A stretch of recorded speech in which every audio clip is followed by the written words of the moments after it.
na parang gusto niya talaga maka-drive in sa mga boys at sa mga taong nasa paligid niya. Kaso ayun nga, siguro age gap na din. Oo, Ilang pero taon na rin siya pero okay naman siya para sa pero akin. mabait naman siya, eh. Kasi Mabait talaga. nung time na nag-inuman kami, inuman session, hindi Mm, kita kasama nun.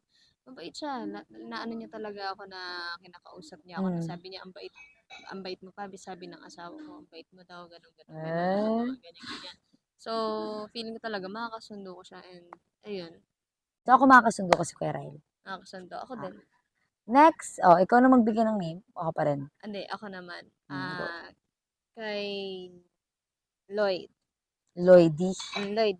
Okay. First impression ko kay Lloydie ay para siyang, yung mga parang pagka sa school, yung para siyang presidente. Oh. Yung para bang kunwari pag mga officer sa school, siya yung president. Ganon yung vibe siya sa akin. Ganon. Pero which